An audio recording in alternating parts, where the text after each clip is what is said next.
Hello everyone, this is Vivek Paul and you all are welcome to संकल्प education Jamtara. आज हम लोग previous year के कुछ क्वेश्चंस का डिस्कशन करेंगे जो क्लास 12 में जैक द्वारा पूछा गया है। झारखंड एकेडमिक काउंसिल 2023 में आया हुआ क्वेश्चंस को हम आज सॉल्व करेंगे। तो आज कुछ क्वेश्चंस देखेंगे, उसके बाद आगे और भी वीडियो आता जाएगा, आपको देखने को मिलेगा। अच्छा, इसका जो पीडीएफ है, इसका जो क्वेश्चन, जो ओरिजिनल क्वेश्चन है, वो क्वेश्चन आपको लिंक मिल जाएगा या तो डिस्क्रिप्शन या तो आपका कमेंट में, वहाँ से आप डायरेक्ट क्वेश्चन को डाउनलोड कर सकते हैं। और जो हिंदी मीडियम के स्टूडेंट हैं उन लोगों के लिए मैं बता दूं, यहाँ पे क्वेश्चन मैंने इंग्लिश में लिखा है, ऑप्शन भी इंग्लिश में लिखा है, लेकिन आप लोगों के लिए क्वेश्चन जो है ऑलरेडी हम लिंक दे देंगे, तो उसमें आप उसको डाउनलोड कर लीजिएगा, क्वेश्चन को पढ़िएगा, क्योंकि जो भी कॉन्सेप्ट मैं यहाँ पे समझाने वाला हूँ थ्रू बोथ द लैंग्वेज, जो ये लेक्चर होने वाला है वो बाइलिंगुअल होगा, ठीक है, हिंदी और इंग्लिश दोनों में होगा, तो समझने में कोई असुविधा नहीं होगा। So this video is for all class 12 students, चाहे वो कोई भी बोर्ड का हो, चाहे सीबीएसई का हो, कोई दिक्कत नहीं है। लेकिन जो क्वेश्चन मैं आज कराने वाला हूँ प्रीवियस ईयर का क्वेश्चन है, जैक का क्वेश्चन है, ठीक है। तो पहला क्वेश्चन क्या बोल रहा है, 2023 का क्वेश्चन है, देखिए विद सॉल्यूशन आपको बताया जाएगा। पहला क्वेश्चन है कि dimension formula for epsilon not is. ऐसे तो एप्सिलॉन नॉट का डायमेंशन फार्मूला आप डायरेक्ट याद नहीं कर सकते हो, बहुत लोग करते भी हो, बहुत लोग रटते भी है, लेकिन आपको रटना नहीं है, आपको बस फार्मूला याद होना चाहिए कूलाम वाला। क्या है coulombs law, coulombs force. Coulombs force का फार्मूला क्या होता है, F = 1/4 pi epsilon not Q1 Q2 by R²। ये दो चार्ज है, दो चार्ज के बीच का डिस्टेंस होता है R, आपको सब पता है। आपको एप्सिलॉन नॉट का डायमेंशन निकालना है, तो एप्सिलॉन नॉट को यहाँ रखिए, F को नीचे लेके चले जाइए, 1/4 पाई F Q1 Q2 by R²। बस सभी का डायमेंशन यहाँ पुट कर दीजिए, आ जाएगा आंसर। 1/4 पाई कांस्टेंट है, कांस्टेंट का कोई डायमेंशन नहीं। फोर्स का डायमेंशन होगा क्या ना, mL/t-2, सबको पता है, क्लास 11 से पढ़ते आ रहे हो आप लोग। चार्ज का क्या होता है, AT, अगर किसी को नहीं पता है तो नोट कर लीजिए, बार बार यूज होगा। AT, 2 AT है हमारे पास, दो चार्ज है हमारे पास, ठीक है। R², R क्या है, डिस्टेंस, डिस्टेंस को हम L से लिखते हैं, और स्क्वायर है तो स्क्वायर कर दिया। अब इसको सॉल्व कर लीजिए, बाकी जो आंसर आएगा वही होगा ऑप्शन का। तो चेक कीजिए, लिखने जा रहे हैं, ऊपर में क्या है, A दो गो है, A², T², नीचे हो जाएगा आपका M, L है, यहाँ L² है तो L3, T⁻², ये हो गया आपका यहाँ तक का सोल्यूशन। अब सबको ऊपर लेके चले जाइए तो क्या हो जाएगा आपका, सबको ऊपर लेके जाने से m ऊपर जाएगा तो m⁻⁻1, l ऊपर जाएगा तो l⁻⁻3, t ऊपर जाएगा तो ध्यान से देखिए, यहाँ t पे क्या है -2 और ऊपर में है ऑलरेडी 2, तो t⁻⁻2 ऊपर जाएगा तो t⁻2 हो जाएगा, और पहले से t⁻2 मतलब t⁻4 हो जाएगा, और a बचा हुआ है तो a²। तो ये हुआ dimension formula of epsilon not, m⁻⁻1, l⁻⁻3, t⁻4 और a⁻2। कहाँ पे है ऑप्शन, देखिए ये वाला ऑप्शन हो जाएगा आपका करेक्ट। m⁻⁻1 नहीं, ये वाला नहीं है, ये वाला नहीं है, देखिएगा m⁻⁻1 कहीं पे है, -1 है। एक बार चेक करते हैं क्वेश्चन, एक बार चेक कर लिया जाए ऑप्शन कौन सा सही है। m⁻⁻1 ऑप्शन नंबर आपका 2 इसमें दे रहा है, ऑप्शन नंबर 2 में हमने कुछ गलती किया है क्या, हाँ, यहाँ पे m⁻⁻1 है, ठीक है, ऑप्शन में लिखने में गलती किया था। Option number 2 is the correct answer, m⁻⁻1 t⁻⁻3 sorry l⁻⁻3 t⁻4 a⁻2। Clear है, क्लियर है। तो ये तरीका है सॉल्व करने का डायमेंशन फार्मूला। कोई डायमेंशन फार्मूला एकदम रट्टा नहीं मारना है, जो बेसिक चीज़ें हैं, जो फंडामेंटल चीज़ें हैं, सिर्फ उतना ही याद रखना है, ठीक है। तो आगे बढ़ जाते हैं अब नेक्स्ट क्वेश्चन की तरफ हम लोग, ठीक है। What is the next question, so next question क्या कह रहा है, देखिए नेक्स्ट क्वेश्चन है आपका, according to Gauss law of electrostatic. आपने गॉस लॉ पढ़ा है, इलेक्ट्रोस्टैटिक में गॉस लॉ पढ़े होंगे, और इलेक्ट्रोमैग्नेटिज्म में भी गॉस लॉ पढ़े होंगे। यहाँ पे आपसे पूछा जा रहा है गैस लॉ ऑफ इलेक्ट्रोस्टैटिक, एक होता है गॉस लॉ ऑफ इलेक्ट्रोमैग्नेटिज्म, वो अलग है, ठीक है। तो गॉस लॉ ऑफ इलेक्ट्रोस्टैटिक क्या कहता है, if you have a close surface and inside this there is a charge, ठीक है, कितना भी चार्ज हो सकता है, एक चार्ज बोलना गलत होगा, कितना भी चार्ज है, कोई एक क्लोज सरफेस है, उसके अंदर चार्ज कितना है, Q है मान लेते हैं। सो द फ्लक्स इंड्यूस्ड, इसके वजह से जो फ्लक्स आएगा, इसके वजह से जो विद्युत फ्लक्स आएगा, φE इलेक्ट्रिक फ्लक्स, वो किसके बराबर होगा ना, चार्ज अपॉन एप्सिलॉन नॉट। किसका होगा, क्या होगा भाई ना, charge upon epsilon not. Actually क्या होता है, गॉस लॉ कहता है the flux arised or produced due to charge inside a closed surface is equal to 1 by epsilon naught times of the charge inside present inside the surface। माना किसी surface के अंदर जितना चार्ज है उसको आप लिखिए, ये जो Q है ना, Q इनसाइड एक्चुअली, इसके अंदर कितना चार्ज है, बाहर कितना चार्ज है, इससे कोई मतलब नहीं। So the flux will be Q by epsilon not. देखिए चेक कीजिएगा, यहाँ पे ये नहीं है, ये है। ऑप्शन नंबर 2 आपका करेक्ट हो जाएगा, phi equal to Q by epsilon not. ये तो डायरेक्ट थ्योरी से क्वेश्चन आ गया है, ठीक है। अब नेक्स्ट सवाल क्या कह रहा है, देखिए question number 3, the number of electrons for 2 Coulomb's of charge is. 2 coulomb charge के में कितने इलेक्ट्रॉन्स होंगे, 2 कूलम चार्ज में कितने इलेक्ट्रॉन्स होंगे। 2 कूलम चार्ज, हिंदी वाले आवेश बोलते हैं चार्ज को, है ना। तो आवेश कितना दिया हुआ है, 2 कूलम, और चार्ज बोला है कितना होगा, नहीं, नंबर ऑफ इलेक्ट्रॉन्स कितना होगा, चार्ज दिया हुआ है 2 कूलम। आपने क्वांटाइजेशन ऑफ चार्ज पढ़ा है, आवेश का क्वांटीकरण आपने पढ़ा होगा, Q equal to n e. Q क्या होता है, आवेश चार्ज, N क्या होता है, नंबर ऑफ इलेक्ट्रॉन्स, और E क्या होता है, चार्ज ऑफ अ इलेक्ट्रॉन, ठीक है। तो Q आपका दिया हुआ 2 कूलम, आपने 2 कूलम यहाँ पे लिख दिया, इक्वल टू N आपको निकालना है नंबर ऑफ इलेक्ट्रॉन, और एक इलेक्ट्रॉन का चार्ज क्या होता है, बचपन से पढ़ते आ रहे हो, 1.6 इंटू 10 पे पावर माइनस 19 कूलम। यहाँ से कूलम को काट दीजिए, यहाँ से क्या आ जाएगा, 2 डिवाइड बाई 1.6 इंटू 10 पे power minus 19 equal to N, ठीक है। ये नंबर ऑफ इलेक्ट्रॉन्स निकल जाएगा, इसको डिवाइड कीजिएगा तो आप शॉर्टकट है, इसको डायरेक्ट याद कीजिए, 2 बाई 1.6, 2 बाई 1.6 क्या होता है, 1.25, और ये 10 पे पावर माइनस 19 ऊपर जाएगा तो क्या हो जाएगा, 10 पे पावर 19 इक्वल टू N। तो नंबर ऑफ इलेक्ट्रॉन्स कितना हो रहा है, 1.25 इंटू 10 पे पावर 19। ध्यान दीजिए, 1.25 इंटू 10 पे power 19, this option will be the correct option. समझ में आया, समझ में आया। इसी तरह से सारे सवाल को हम लोग बनाएंगे, बने रहिएगा पूरा वीडियो में, नेक्स्ट क्वेश्चन को लेकर के आ रहे हैं, देखिएगा। तो चलिए अब हम लोग नेक्स्ट सवाल को देखते हैं। क्वेश्चन नंबर 4 क्या कह रहा है, देखिए, if the distance between 2 plates of a parallel plate capacitor is halved its capacity. Simple बात है, पैरेलल प्लेट कैपेसिटर, समांतर प्लेट संधारित्र है, ठीक है, पैरेलल प्लेट कैपेसिटर है। तो मैं यहाँ पे सॉल्व कर रहा हूँ, एक पैरेलल प्लेट कैपेसिटर है, समांतर प्लेट संधारित्र हिंदी में जिसे आप बोलते हो। इसका कैपेसिटेंस क्या होता है ना, C equal to A epsilon not by d. क्या होता है, A epsilon not by d. A is what, A is the area of each plate and D is the distance between the plates. C is the capacitance. क्या पूछ रहा है, its capacity, इसका धारिता निकालना है, कैपेसिटी निकालना है। बोल रहा क्या हो जाएगा अगर इसका बीच का जो डिस्टेंस है उसको क्या कर दिया जाए, हाफ कर दिया जाए। फाइन, अगर इसका बीच का डिस्टेंस को हम क्या कर दें, हाफ कर दें, तो क्या हो जाएगा। सो अगर आप मान लीजिए इसके बीच का जो डिस्टेंस है उसको क्या कर दें, हाफ कर दे, बोले तो D था और अब D/2 कर दे, तो क्या आएगा कैपेसिटी। नया कैपेसिटी को C डैश बोल रहे हैं, A एप्सिलॉन नॉट, D के जगह हम क्या बैठाएंगे, D/2। So it will become C dash equal to A epsilon not by D, ये 2 ऊपर चला जाएगा तो 2 लिख सकते हैं ऐसे हम। तो C डैश इक्वल टू क्या हो जाएगा, 2। ये ध्यान से देखिए, A epsilon not by D, ये क्या है, A epsilon not by D, ये किसके बराबर है, पुराना C के बराबर है। बोले तो जो नया C है, नया कैपेसिटी है, नया धारिता है, वो पहले धारिता का 2 गुना हो जाएगा, 2 टाइम्स ऑफ कैपेसिटी हो जाएगा, इंक्रीज कर जाएगा। ऑप्शन नंबर 1 देखिए क्या बोल रहा है, इंक्रीजेस 2 टाइम्स, यही हो जाएगा आंसर। इसका कैपेसिटी क्या हो जाएगा, इंक्रीज कर जाएगा 2 टाइम्स। अगर distance between 2 plates are increased by, sorry, decreased by 1/2 या फिर हाफ्ड, अगर हम दोनों प्लेट के बीच का डिस्टेंस को हाफ कर दें तो इसका कैपेसिटी क्या हो जाएगा, डबल हो जाएगा।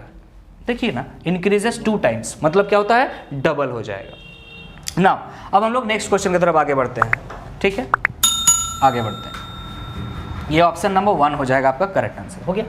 नेक्स्ट सवाल क्या कर रहा है, क्वेश्चन नंबर 5 देखिएगा, the electric potential at a point inside a charged spherical shell. एक स्फेरिकल सेल है, वो चार्ज्ड है, ठीक है भाई, एक स्फेरिकल सेल है, सेल बोले तो खोखला है, अंदर में कुछ मटेरियल है नहीं, ठीक है, चार्ज्ड है, मान लेते हैं प्लस चार्ज है, माइनस चार्ज है, कुछ भी चार्ज है, लेकिन कोई भी चार्ज लगाइएगा, एक ही चार्ज लगाइएगा, या तो प्लस या तो माइनस, प्लस चार्ज्ड है, ठीक है।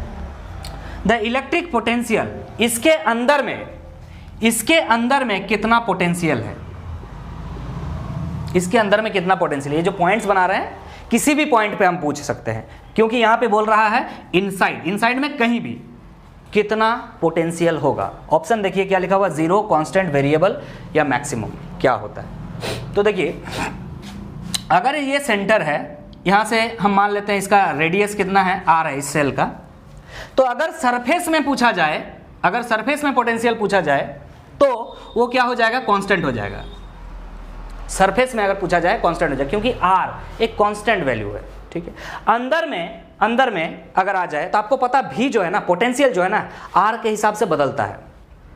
और अगर अंदर का बात किया जाए तो अंदर में कितना चार्ज है, अंदर में कुछ चार्ज होना चाहिए ना, अंदर में कितना चार्ज है, चार्ज नहीं है सर, अंदर में चार्ज 0 है। When there is no charge there is no electric field, electric field कुछ भी नहीं है अंदर में। और अगर इलेक्ट्रिक फील्ड नहीं है तो पोटेंशियल कहां से आएगा, P इक्वल टू आपने क्या पढ़ा होगा, minus integration of E dot dl, इस तरह से पढ़ा होगा, पढ़ा है ना। तो ये जो E बोल रहा है 0 है, तो V कहां से आएगा भाई साहब, अंदर में क्या हो जाएगा, इसका पोटेंशियल 0 हो जाएगा। लेकिन आपको मैं करेक्ट कर दूं, अगर आप अलग जगह से कहीं से पढ़ रहे हो तो वहां पे आंसर आपका कांस्टेंट दिया हुआ है, ठीक है। मेरे पास भी क्वेश्चन है, तो यहाँ पे जो जैक इसका आंसर दिया हुआ है ये कांस्टेंट दिया हुआ है। लेकिन अगर परफेक्ट बात करें, अगर इनसाइड पूछा गया है तो इनसाइड में क्या होना चाहिए, 0 होना चाहिए, क्योंकि there is no charge inside that is spherical shell, okay. और कांस्टेंट कब होगा, अगर सिर्फ इस जगह में ये चेंज कर दे, at a point on the surface of a charge spherical cell. अगर ये चार्ज स्फेरिकल सेल है, अगर सरफेस में आपसे पूछ लिया जाए तो आप क्या बोलेंगे, कांस्टेंट होता है। क्लियर है, कांस्टेंट होता है, ठीक है। अब आगे बढ़ते हैं, यहाँ पे ये क्लियर कीजिएगा, क्योंकि अलग जगह से पढ़ रहे होंगे तो आंसर आपको अलग मिलेगा, वहाँ कांस्टेंट आंसर दिया हुआ है। मैं बार बार कह रहा हूँ ये 0 है, क्योंकि अंदर का बात पूछा है, इनसाइड पूछा है, ठीक है। अब नेक्स्ट क्वेश्चन की तरफ हम आगे बढ़ रहे हैं। नेक्स्ट क्वेश्चन क्या है देखिएगा, the electric field and the potential of an electric dipole vary with distance r as, क्या बोला, इलेक्ट्रिक डाइपोल, हिंदी में बोलते हैं विद्युत द्विध्रुव। तो विद्युत द्विध्रुव के वजह से इलेक्ट्रिक फील्ड और पोटेंशियल, विद्युत क्षेत्र और विभवांतर दोनों ही डिस्टेंस के साथ बदलता है। बिल्कुल बदलता है सर, ठीक है, बिल्कुल बदलता है। ये दो जगह हम चार्ज ले लिए, एक जगह माइनस चार्ज, एक जगह प्लस चार्ज, ये डाइपोल बन गया आपका, कोई दिक्कत नहीं है। ये डाइपोल के बीच का डिस्टेंस हमने मान लिया, कुछ भी हो सकता है, एनीथिंग दैट इज मान लेते हैं L है, 2L भी होता है। कोई कोई डाइपोल मोमेंट का फॉर्मूला याद कर लेता है, P इक्वल टू क्या होता है ना, Q क्रॉस 2L, इस तरह से याद करता है। लेकिन ऐसा कोई फिक्स नहीं है, charge into distance between the charges होता है। तो यहाँ L लिए हो तो यहाँ L ही लेना, तो Q into 2L is not the dipole moment, dipole moment is charge into distance between the charges, right. जो भी हो, डाइपोल मोमेंट का यहाँ सवाल है नहीं, यहाँ सवाल है आपका इलेक्ट्रिक फील्ड का। तो इलेक्ट्रिक फील्ड आपने क्या पढ़ा है, इलेक्ट्रिक फील्ड आपने पढ़ा है, याद होगा आपको, इलेक्ट्रिक फील्ड इक्वल टू होता है 2kp/x3, याद है। हम ये चीज किसके लिए कह रहे हैं, आपने पढ़ा होगा डाइपोल के लिए, एक होता है एक्सियल पॉइंट, एक होता है इक्वेटोरियल पॉइंट, एक होता है आपका एनी पॉइंट, एनी पॉइंट। तो जो जनरली हम यूज करते हैं एक्सियल वाला के लिए ही करते हैं। तो एक्सियल में आपने ये फॉर्मूला पढ़ा होगा कि इलेक्ट्रिक फील्ड किसके वजह से, डाइपोल के वजह से। डाइपोल मोमेंट किधर से किधर होगा, माइनस से प्लस की तरफ डाइपोल मोमेंट होता है, आपको पता है, माइनस चार्ज से प्लस चार्ज की तरफ। वो सब बात है नहीं, यहाँ पे डायरेक्ट पता होना चाहिए। अगर ये फॉर्मूला आपको पता है तो डायरेक्ट आप बना के निकल लोगे, अगर नहीं पता तो फिर डेरिवेशन करने बैठ जाओ। तो एक डाइपोल के वजह से इलेक्ट्रिक फील्ड कितना होता है, 2kp/x3। ये x क्या है थोड़ा पता होना चाहिए, ये x क्या है। अगर मान लीजिए यहाँ पे अगर मैं क्लियर करूं, मान लीजिए ये दो चार्ज है, एक माइनस क्यू चार्ज, एक प्लस क्यू चार्ज, और ये एक्सियल लाइन है। एक्सियल लाइन यहाँ पे आप इलेक्ट्रिक फील्ड निकालना चाहते हो, तो यहां से इस डाइपोल का बीच से जो डिस्टेंस होता है इस इलेक्ट्रिक फील्ड का, दिस इज x, यहां पे जो x लिखा हुआ, क्लियर है। जो डिस्टेंस नापा जाता है डाइपोल का ना, कहां से नापा जाता है, through the mid point of the dipole. Dipole का बीच का पॉइंट से हर पॉइंट को नापा जाता है। अगर इक्वेटोरियल में भी देखिएगा तो भी आपका यहीं से मापा जाता है, ना कि यहां से, ना कि यहां से। Got it. तो हम एक्सियल वाला ले लिए। तो इलेक्ट्रिक फील्ड किस हिसाब से बदल रहा है, इलेक्ट्रिक फील्ड बदल रहा है सर इस हिसाब से, देखिए, inversely proportional to x cube. तो यहाँ डिस्टेंस आपको क्वेश्चन में बोला आर के हिसाब से लीजिए, तो आप डिस्टेंस को यहाँ पे एक्स ना लेकर के आर लीजिए और यहाँ पे आर लीजिए। तो इलेक्ट्रिक फील्ड किस हिसाब से बदलेगा ना, आर के क्यूब के हिसाब से सर। ठीक है, इलेक्ट्रिक फील्ड वाला मिल गया। तो देखिए ऑप्शन कौन सा सही हो सकता है, ये देखिए यहाँ पे आपको मिला है एक इलेक्ट्रिक फील्ड का 1/r³। लेकिन यहाँ पे एक और ऑप्शन है, ये सही है कि नहीं ये भी तो चेक करना जरूरी है। चेक कर लेते हैं क्या कह रहा है, पोटेंशियल। तो किसी डाइपोल के लिए पोटेंशियल क्या होता है, at any point, at any point dipole के लिए पोटेंशियल क्या होता है एट एनी पॉइंट, कोई भी एक्स वाई जेड किसी भी पॉइंट पे आप निकाल सकते हो। क्या होता है डाइपोल के लिए पोटेंशियल ना, V equal to KP cos theta by x square. ध्यान से, यहां भी हमने एक्स स्क्वायर लिया, एक्स स्क्वायर कहां से, एक्स कहां से ले रहे हैं ना, mid point of the dipole. ये अगर डाइपोल है तो मिड पॉइंट से उस पॉइंट का डिस्टेंस होता है आपका एक्स। यहां फिलहाल आर बोला है तो हम आर ही ले लेते हैं। तो पोटेंशियल किसके ऊपर डिपेंड कर रहा है ना, 1/r² के ऊपर सर, 1/r² के ऊपर। तो यही ऑप्शन आपका सही हो जाएगा। इलेक्ट्रिक फील्ड 1/r³ के हिसाब से बदलता है और पोटेंशियल 1/r² के हिसाब से बदलता है। So option number 4 will be the correct answer. Clear है? तो नेक्स्ट क्वेश्चन और आगे देखेंगे, ध्यान दीजिएगा। चलिए अब नेक्स्ट क्वेश्चन को देखते हैं।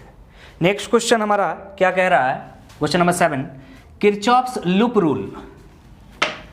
Kirchhoff's loop rule, Kirchhoff rule पढ़े ना, KCL, KVL, Kirchhoff's current law, Kirchhoff's voltage law. तो जो किरचॉफ्स वोल्टेज लॉ है उसे किरचॉफ लूप रूल भी बोलते हैं। Is a direct consequence of law of conservation of. अच्छा, बोलना चाहता है कि जो आप पढ़ते हो KVL, एक सेकंड थोड़ा सा सॉरी, ये जो आप पढ़ते हो KVL वो किसका कॉन्सिक्वेंस है, किसका कॉन्सिक्वेंस है, मतलब किस पे बेस्ड है। KVL किस पे बेस्ड है, KCL और KVL जो आप पढ़ते हो, और सवाल आपका KVL का है और बोल रहा किस पे बेस्ड है। तो होता क्या है असल में, ठीक है, क्वेश्चन पढ़ लिए ठीक से, क्या समझ में आ रहा, KVL किस पे बेस्ड है। ऑप्शन देखिए, चार्ज, मोमेंटम, एंगुलर मोमेंटम और एनर्जी। ठीक है, तो क्वेश्चन जिसको नोट करना नोट कर लीजिए, मैं मिटा रहा हूं, यहां पे समझाऊंगा मैं। ठीक है, देखिएगा, ध्यान से समझिएगा क्या बोल रहे हैं।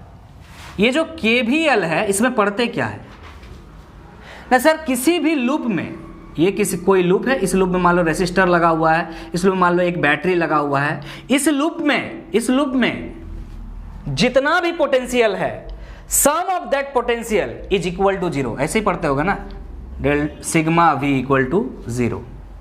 सम of the potential in a loop is equal to 0। मतलब पोटेंशियल, ये जो शब्द है, ये जो वर्ड है, यहीं से आपको पता चल रहा होगा कि अगर पोटेंशियल का बात कर रहा तो एनी हाउ पोटेंशियल एनर्जी का बात कर रहा होगा। जो भी हो, आपका टीचर आपको बताया ही होगा कि क्या होता है यहाँ पे, sum of the potential equal to 0 होता है किसी भी एक पर्टिकुलर लूप के लिए। ठीक है, तो किसी भी एक पर्टिकुलर लूप के लिए सम ऑफ द पोटेंशियल अगर 0 है तो किस पे बेस्ड है, ये किस पे बेस्ड है, एनर्जी पे बेस्ड है। So it is the direct consequence of what, energy. Option देख लीजिएगा, आई होप ऑप्शन नंबर 4 था ये आपका, ऑप्शन नंबर 4 आपका करेक्ट हो जाएगा, एनर्जी। क्लियर, डायरेक्ट क्वेश्चन है, थियोरेटिकल क्वेश्चन है, एकदम थ्योरी से उठ के आया। नेक्स्ट सवाल 8 नंबर क्या कह रहा है, देखिए, a charged particle has drift velocity 4.2 into 10⁻⁻4 meter per second in electric field of 2.1 into 10⁻⁻10 volt पर meter, its mobility is. Hindi में बोला तो कोई चार्ज, कोई आवेश है, उसका ड्रिफ्ट वेलोसिटी, अपवाह वेग दिया हुआ है, that is VD। Drift velocity कितना है ना, 4.2 into 10⁻⁻4 meter per second is given in electric field of, electric field भी दिया हुआ है, इलेक्ट्रिक फील्ड आपका दिया हुआ है 2.1 into 10⁻⁻10 वोल्ट पर metre. This is the electric field. Fine, आपसे पूछ रहा मोबिलिटी क्या है, विद्युत क्षेत्र दिया हुआ, आपसे मोबिलिटी पूछ रहा है। मोबिलिटी का मतलब गतिशीलता हिंदी में बोलते हैं। तो डायरेक्ट फॉर्मूला से आप इसको पा सकते हैं, मोबिलिटी न्यू इक्वल टू क्या होता है, VD/E। मोबिलिटी इक्वल टू क्या होता है, VD/E। Drift velocity per unit electric field is the mobility. Equal to क्या होता है v d by e. V d अब क्या है 4.2 इंटू 10 पे पावर -4 और डिवाइड कर दीजिए ई से 2.1 इंटू 10 पे पावर -10। यूनिट नहीं लिख रहे हैं, क्यों नहीं लिख रहे हैं? ऑप्शन में देखिए सारा का यूनिट सेम है तो उससे फ़र्क नहीं पड़ने वाला है, इसलिए चेक नहीं कर रहे हैं। बाकी आप कर सकते हो, ठीक है। यहाँ 2 से कट जाएगा तो क्या आ जाएगा 2 इंटू ये 10 पे पावर -10 ऊपर जाएगा 10 पे पावर +10 और पहले से -4 है तो बचा क्या 6, तो 10 पे पावर 6 वाला आंसर होगा। तो देख लीजिए कौन वाला होगा, ये 2 इंटू 10 पे पावर 6 वाला आंसर हो जाएगा। Option number 2 is the correct answer. Clear है? यहाँ डायरेक्ट फॉर्मूला से मिल रहा है mu equal to v d by E. I वाला भी फॉर्मूला आ सकता है, याद होगा आप लोगों को। आई इक्वल टू क्या होता है, I equal to n e A v d, I equal to n e A v d. ठीक है, जो भी हो आगे चलते हैं, आगे चलते हैं। आगे का सवाल क्या है आपका, क्वेश्चन नंबर 9। आप आई होप अभी तक क्वेश्चन जो है आप डाउनलोड कर चुके हैं, और अगर क्वेश्चन डाउनलोड नहीं किए हैं तो क्वेश्चन को डाउनलोड कर लीजिए। एंड मेरा यही रिकमेंडेशन होगा कि पहले आप खुद से सवाल को लगाइए। जब सवाल नहीं बने उस वक्त आप सॉल्यूशन को देखिए कि सर कैसे सॉल्व कर रहे हैं। ठीक है, पहले खुद से ट्राई कीजिए, बिकॉज एग्जाम सामने है तो कोशिश आपका खुद का होना चाहिए अगर स्कोर करना है तो। बाकी नहीं बने तो यहाँ देखिए, कोई दिक्कत नहीं है। क्वेश्चन नंबर 9 क्या कह रहा है, the magnetic force F on a current carrying conductor. एक करंट कैरिंग कंडक्टर है, मान लीजिए ये करंट कैरिंग कंडक्टर है, इसमें करंट चल रहा है। ठीक है, मान लेते हैं करंट कितना जा रहा है, I जा रहा है, of length L in an external magnetic field B। एक करंट कैरिंग कंडक्टर है जिसमें करंट I जा रहा है और उसका लेंथ भी दिया हुआ है आपका, इसका लेंथ आपका दिया हुआ है, व्हाट इज दैट, L। ठीक है, L is a vector, length vector. ठीक है, और मैग्नेटिक फील्ड दिया हुआ B। मान लेते हैं एक मैग्नेटिक फील्ड है जो अंदर की तरफ है, ये मैग्नेटिक फील्ड क्रॉस कर दिए, मतलब कैसा है, बाहर से अंदर की तरफ जा रहा है, this is the magnetic field. तो इस पे फोर्स लगेगा। यू नो कि जब भी कोई करंट कैरिंग कंडक्टर किसी मैग्नेटिक फील्ड में आता है तो उस पर फोर्स लगता है, और वो फोर्स किसके बराबर होता है ना, दिस फोर्स इक्वल टू होता है i L cross b. I L cross b क्या होता है, आई एल क्रॉस बी। ये फोर्स किधर लगता है, ये अगर सवाल हो तो कहां से निकलेगा, यहां से, एल क्रॉस बी से। कैसे निकलेगा, एल पे हाथ रखिएगा, बी की तरफ जाइएगा तो जो ठेंगा दिखेगा उधर फोर्स लगेगा। जैसे देखिए एल का डायरेक्शन आप मान लीजिए जिधर करंट है ना उधर ही कोशिश कीजिएगा लेने का। जनरली करंट एक स्केलर क्वांटिटी होता है, और ज्यादा डीप में जाएं, और ज्यादा डीप में जाए तो स्केलर भी नहीं बोल सकते इसको हम लोग। ठीक है, टेंसर क्वांटिटी होता है, जो भी हो उस लेवल पे जाने की जरूरत नहीं, स्केलर क्वांटिटी है मान के चलिए, लेकिन डायरेक्शन होता है।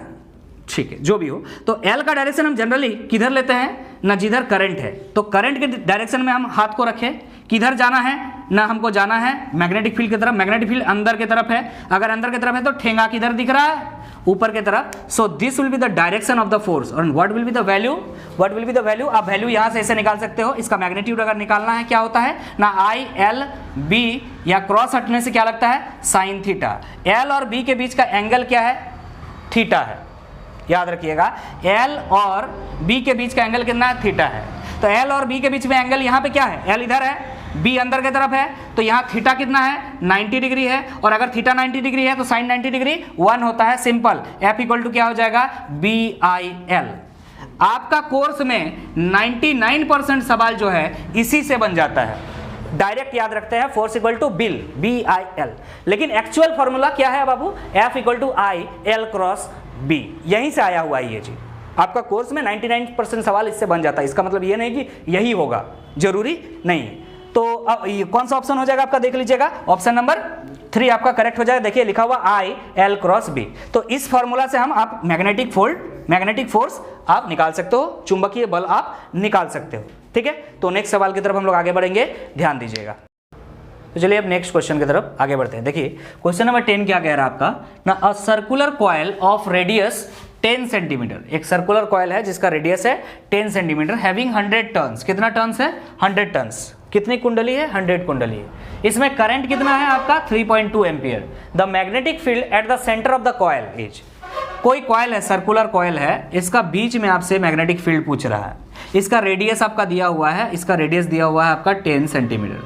करंट इसमें चल रहा है, इस कुंडली में करंट चल रहा है आपका 3.2 3.2 एम्पियर 3.2 एम्पियर का करंट चल रहा है।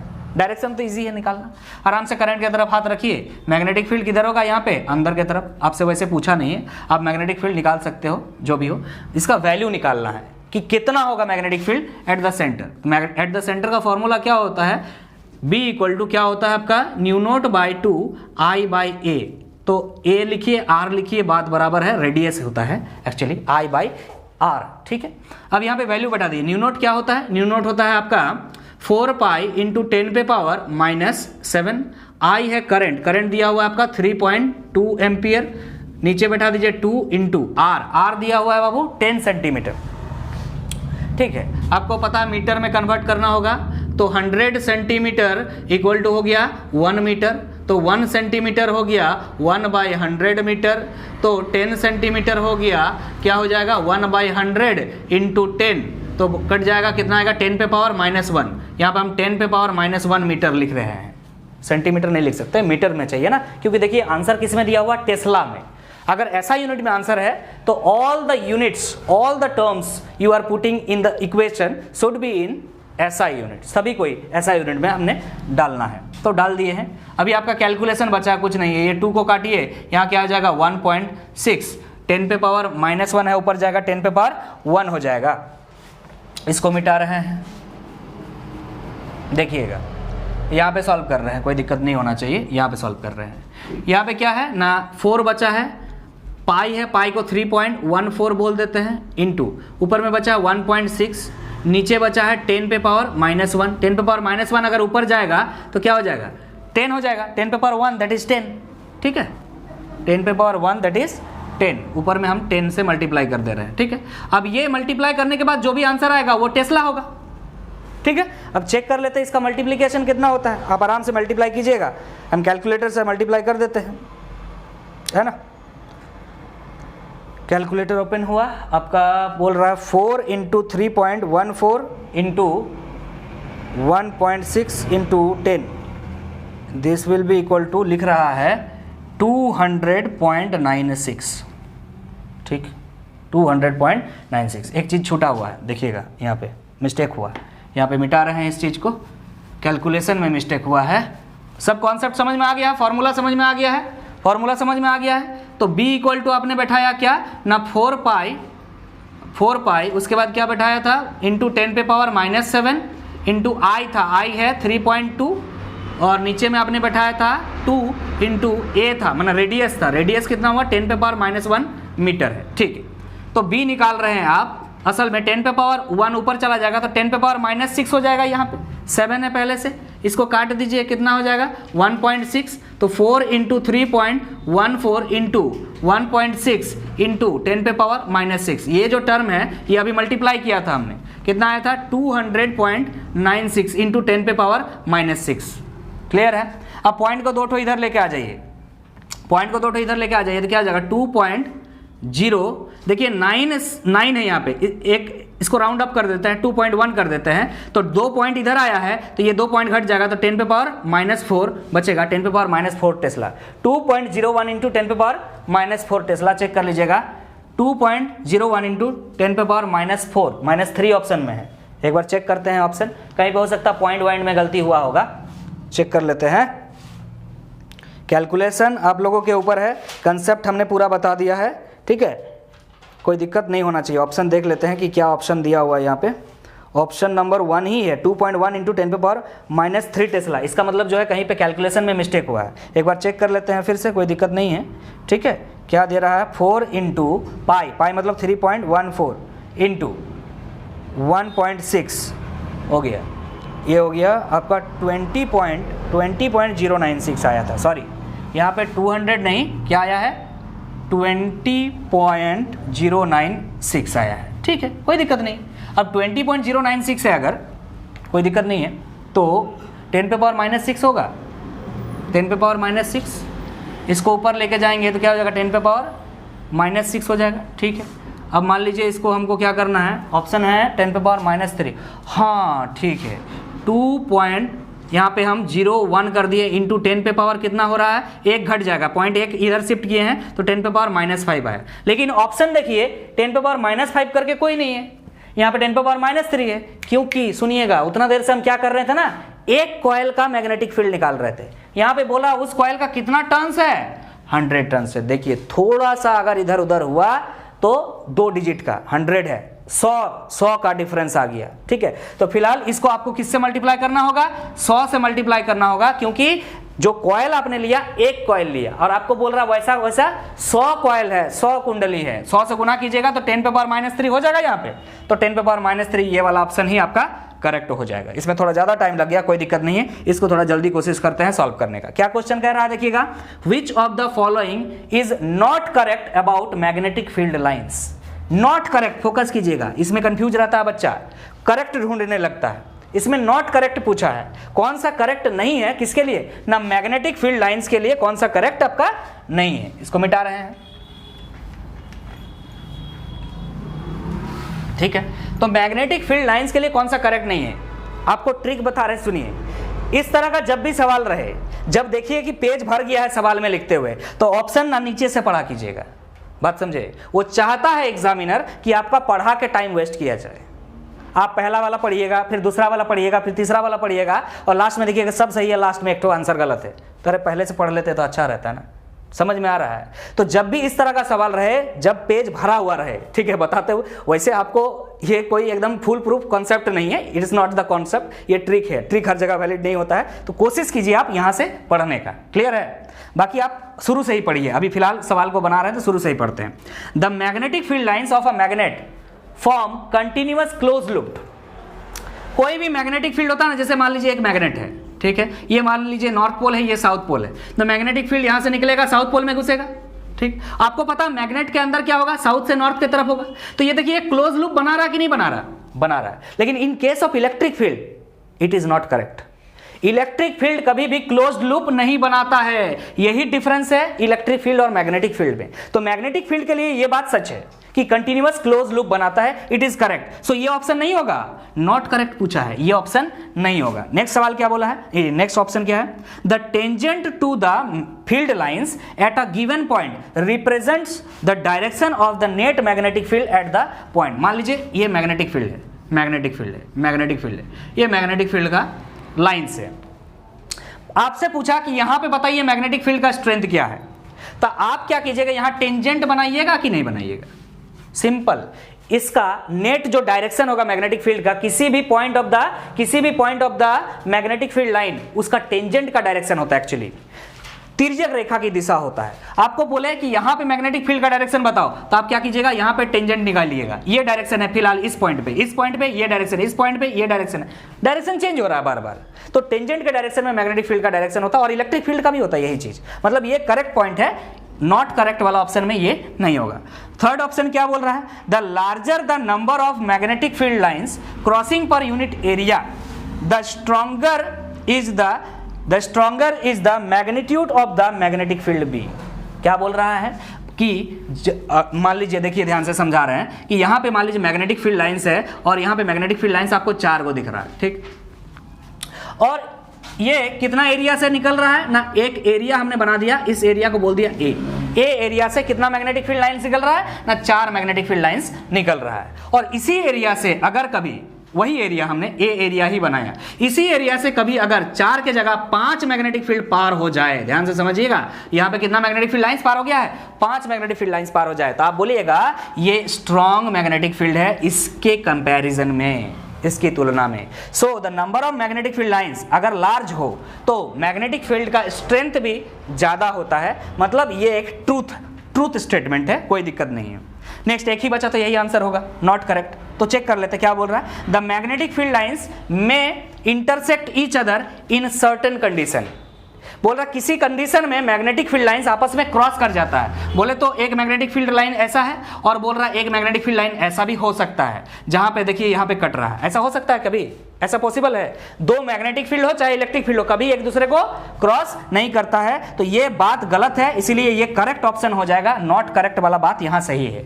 क्यों नहीं होता है ना, आपको पता है किसी भी मैग्नेटिक फील्ड लाइन का हर पॉइंट में जो डायरेक्शन ऑफ मैग्नेटिक फील्ड होता है उसका टेंजेंट बताता है। तो अगर इस पॉइंट का टेंजेंट बनाया जाए तो ये हो सकता है, और इस पॉइंट का टेंजेंट बताया था, ये भी हो सकता है, क्योंकि दो कर्व है यहाँ पे, तो एक ही पॉइंट में दो डायरेक्शन ऑफ मैग्नेटिक फील्ड कभी हो ही नहीं सकता है। ये आपका क्लास 10 का कंसेप्ट है जो 12 में एप्लीकेबल हो रहा है, कोई दिक्कत नहीं है। समझ में आ गया होगा, ठीक है। तो इस वीडियो को और ज़्यादा बड़ा नहीं करते हैं, और नेक्स्ट वीडियो में हम लोग जो है क्वेश्चन नंबर यहाँ पे कितना हो गया, क्वेश्चन नंबर 11 तक हो चुका है। क्वेश्चन नंबर 12 से जो है हम लोग नेक्स्ट वीडियो में आप लोगों से बात करेंगे। तो इतना जितना क्वेश्चन हमने किया पूरा कॉन्सेप्ट के साथ बताया। ये सारे कॉन्सेप्ट आपका सिर्फ यही सवाल को सॉल्व करने के लिए काम में नहीं आएगा, बल्कि आप और भी सेट जब लगाइएगा तब भी ये सब काम आएगा। सो मिलते हैं नेक्स्ट वीडियो में, तब तक के लिए अलविदा। Thank you so much.